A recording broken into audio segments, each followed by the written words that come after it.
Watch Transit TV right now.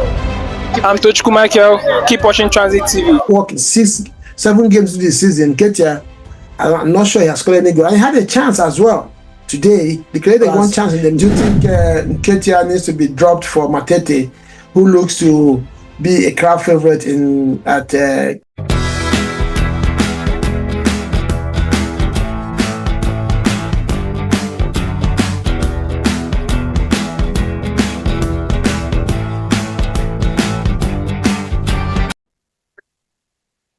Hi and welcome back to Transit TV. Another weekend of scintillating games come your way this weekend, starting with what many probably would have said is a guaranteed win for Liverpool, but it was a tricky win for them. Slippery 1-0 win over Crystal Palace. This one has a few talking points. Liverpool started very dominant, gave Crystal Palace no space to breathe. Crystal Palace was very, very abysmal. In this one, very, very abysmal. Had no energy.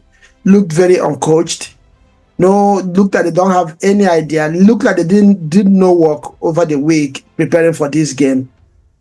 Lacked energy, lacked initiative, lacked effort. There was no commitment. Nothing. There was just nothing good about Crystal Palace going into starting this one. The first 30 minutes, up until almost the end of first half.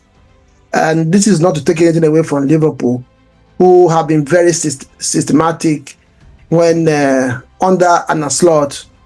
The most obvious stuff he has adjusted in their game after Klopp left is like slowing them down. Of course, generally they have a slow build up and tend to increase the intensity once they cross the half line and put opponent's defense under a lot of pressure with the runs behind the midfielders and the defense. This one, he went with Diogo Jota, who got his goal as well.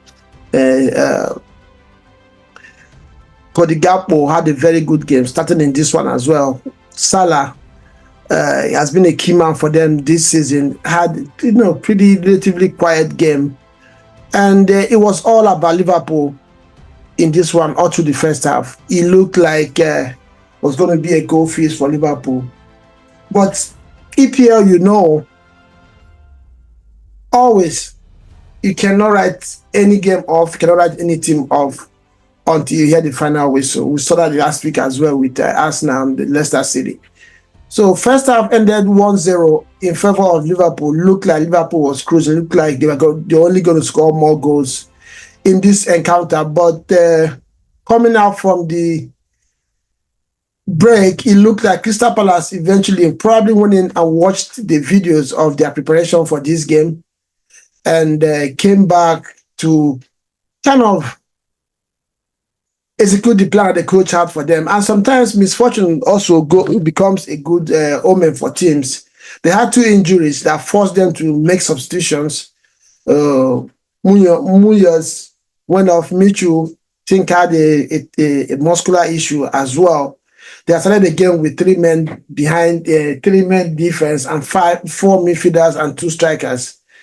So they had to change the shape, and that worked good for them.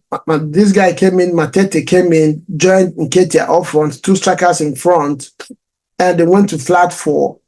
Brought in Hughes to join Clark in the midfield, and their shape changed. They started causing issues for Liverpool, especially with Matete.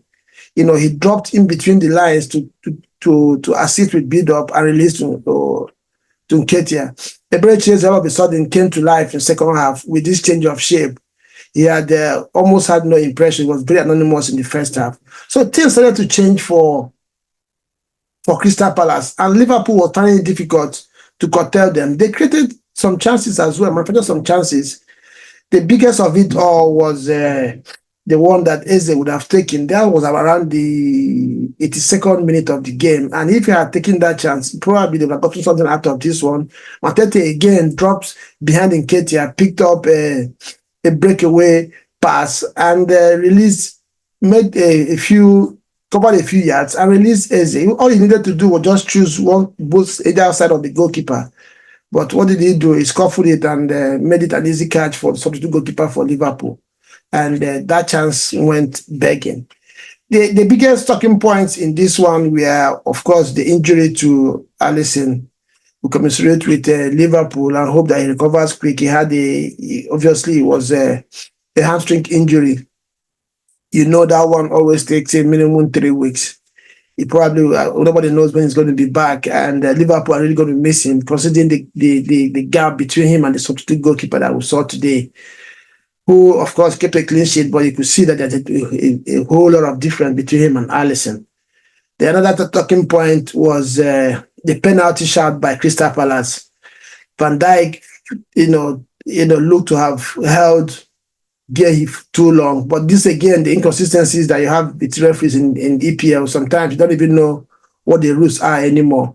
As far as I'm concerned, that was a penalty. The only reason why, the only thing I can take out of that, or say maybe the reason why the referee didn't give it, was Gay proved to be too strong.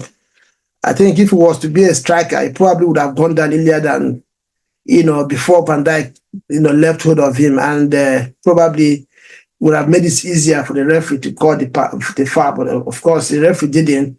And this was a very crucial time of the game when the Crystal Palace was in the up, and they really had Liverpool where they wanted them to be. Yeah. So, and this is what happens when you leave it late in EPL. If you don't start with the right intensity right from the start, most of the time you struggle to pick it up. So when Crystal Palace decided to come into the game, obviously Liverpool was already cracking, and it was difficult, in this one. So, yeah, Crystal Palace, they have not been doing well this season. I don't think they've won any game, and they need to do something quickly.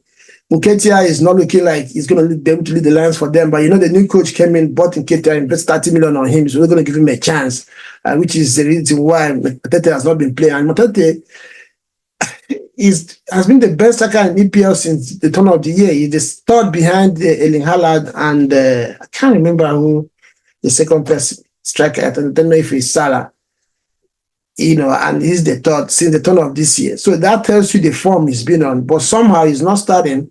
I understand it because coaches, of course, are always going to show that they are right by investing in players. But it's not working. 7 games into the season, Nketiah, I'm not sure he has scored any goal. And he had a chance as well today. He created one chance in the first half, but he of course, he scuffled it. So Nketiah needs to get firing, or they might have to start dropping him. And that's just the story of the day.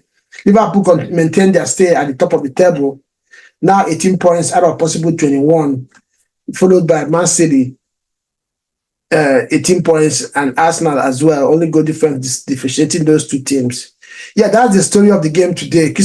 Liverpool 1, Crystal Palace 0. And Arne Slot continues his strong start to his run in Liverpool at the Anfield. And you can argue they've not really played any strong team in the EPL so far. But that test is going to come very, very, very soon. I can guarantee you that I will find out what Liverpool is about. So that was the story of the game. Let me know what you think about that game. Is there anything we did not cover on this one? What's your opinion on the penalty shot by Crystal Palace? Do you think Nketiah needs to be dropped for Matete, who looks to be a crowd favorite at Crystal Palace? Let me know what you think.